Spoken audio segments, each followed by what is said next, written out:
सबसे पहले आज मैं अपने सभी देशवासी भाई बंधु माता बहनों को एक ये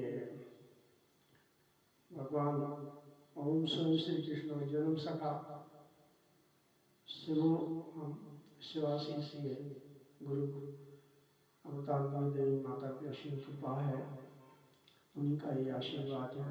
उन्हें मैं अपनी यशोदा मैया मानता हूँ। मैंने उनको कहा भी था केरल जब मैं दर्शन करने गया था, मैंने कहा था कि माँ तुम्हें मेरी अमृतानंद देवी यशोदा मैया और मैं हूँ तेरा कृष्ण कन्हैया, क्योंकि ये भगवान कृष्ण से मुझे अनन्य प्रेम बचपन से ही ईश्वर की ऐसी कृपा है कि मुझे मेरे परिवार से, मेरे माता पिता, मेरे गुरुजनों से, महापुरुषों से मुझे ये संस्कार मिले, ये गुरु विद्या बचपन से मिली।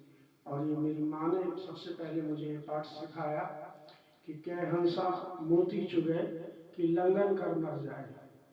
अर्थात इसका अर्थ ये है कि जो ब्रह्मा है वही ब्रह्मा गुरु, गुरु ब्रह्मा गुरु विष्णु गुरुदेव महेश्वरा, गुरु साक्षात परब्रह्म तस्मै श्री गुरु नमः। अर्थात कै हंसा मोती चुगे कै लंघन कर मर जाए, वही ये महाविद्या जो है गुरु के ही आशीर्वाद से प्राप्त होती है। और यह जीवन का मेरा लक्ष्य मेरी माँ ने मुझे बताया कि ब्रह्म ज्ञान और ब्रह्म गुरु विद्या की जो सेवा है ये जनता जनार्दन की, अपने परिवार समाज, अपने राष्ट्र की, संपूर्ण विश्व मानवता की सबसे महान कल्याणकारी ये सेवा है, क्योंकि ये परमात्मा की सेवा है और परमात्मा ही हम सबकी आत्मा है।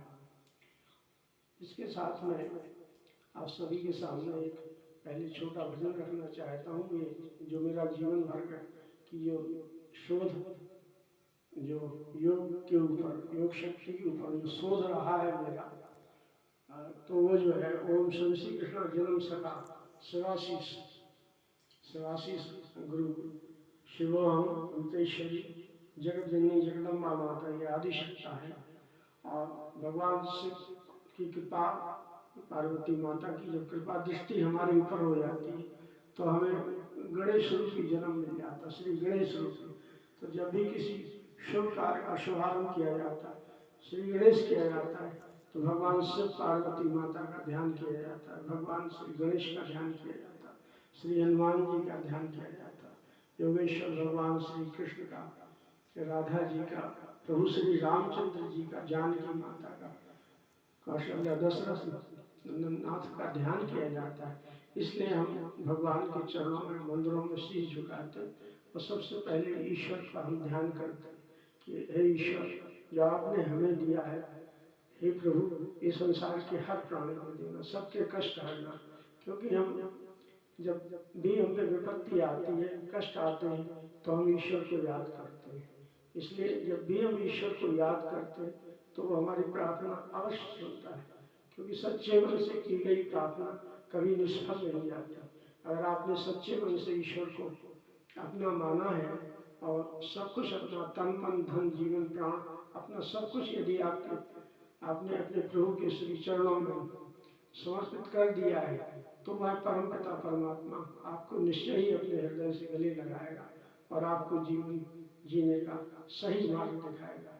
इसलिए कोई अगर संसार में सही मार्ग दिखाने वाला है तो वह गुरु है। और इसलिए गुरु ब्रह्मा है, गुरु विष्णु है, गुरु ही शिव है और गुरु ही साक्षात परब्रह्म है। इसलिए हम उसके चरणों में ये नमन करते हैं।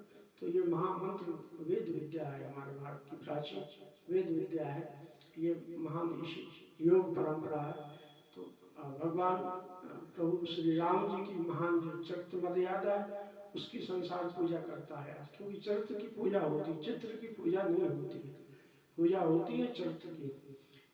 इसलिए इसलिए प्रभु श्री रामचंद्र जी का, जानकी माता का जो अयोध्यानाथ का जो चरित्र है, और वो महान चरित्र है, इसलिए उसकी पूजा होती है। इसलिए श्री हनुमान जी को ये भक्ति मिली।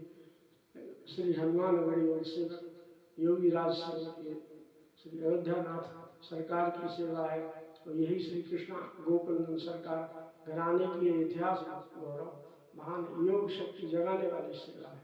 तो ये ये कष्ट नहीं है, ये विश्वास है।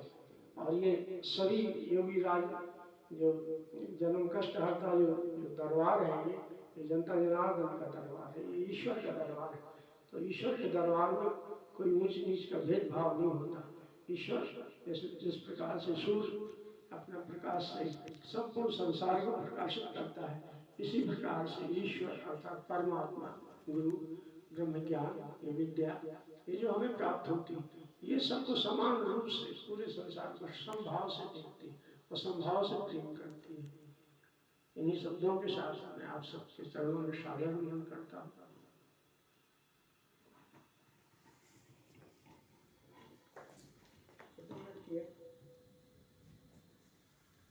जो है 5 मिनट